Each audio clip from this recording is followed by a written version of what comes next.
देखें, आप चाहते हैं कि बहुत सारा पैसा आपके पास हो, तो क्या ऐसा नंबर है जिसको देख के हम कहें कि ये नंबर अगर बंदे के पास हो, इतना पैसा बंदे के पास हो, तो वो बहुत अमीर है।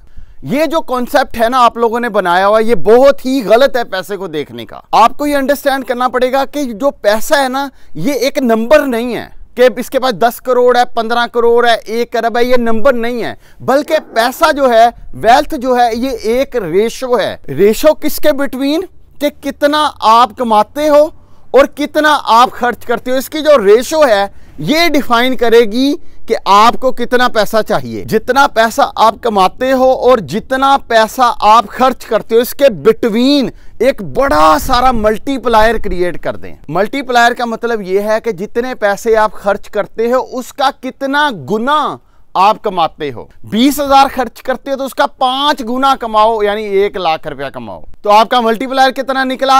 1 लाख डिवाइड बाय 20,000, 5 मल्टीप्लायर निकला। अब ये जो 5 मल्टीप्लायर है, ये जितना ज्यादा होगा उतना ही आपको कम पैसे चाहिए। अगर आप जितना खर्च करते हो उसका 10 गुना आप कमा रहे हो, तो आप ऑलरेडी ही अमीर हो। क्यों, कैसे?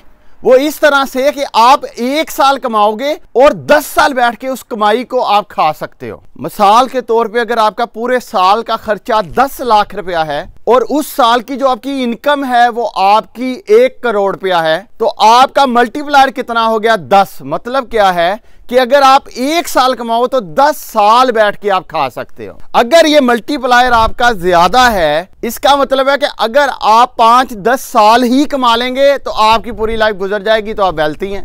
कहने का मतलब यह है कि जितने आपकी इनकम में और खर्चों में गैप ज्यादा होगा, उतने ही आपका जो टोटल जितनी वेल्थ आपको चाहिए अमीर होने के लिए वो कम होती जाएगी। और जितना ये गैप आपका कम होता जाएगा उतना ही आपको ज्यादा पैसे चाहिए होंगे अमीर होने के लिए। तो कहने का मकसद ये है कि एक बंदा जिसके पास 50 लाख है और उसका खर्चा मंथली 20,000 है, वो बंदा भी अमीर है। लेकिन एक बंदा जिसके पास 5 करोड़ रुपया है लेकिन उसका मंथली खर्चा 30 लाख रुपया है, वो बंदा गरीब है।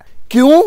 क्योंकि उसका मल्टीप्लायर कम है उस बंदे से जो जिसके पास 50 लाख है और उसका खर्चा 20,000 है। तो अपने इस मल्टीप्लायर को बढ़ाएं ताकि आप अर्ली रिटायरमेंट को एंजॉय कर पाएं। अगर आपका मल्टीप्लायर 10 है तो आप सिर्फ 4 साल कमाएंगे और पूरे 40 साल बैठ के उसको खा सकते हैं आप। तो वेल्थ को इस तरह से सोचें, ना कि आप एक नंबर डिफाइन कर लें कि इस नंबर को मैंने हिट करना है। इस तरह से वेल्थ को अगर आप सोचेंगे तो आप बहुत खुश भी रहेंगे और बड़ी सक्सेसफुली अपने टारगेट को हिट कर पाएंगे। कोई कमेंट तो जरूर बताइएगा। Thank you so much.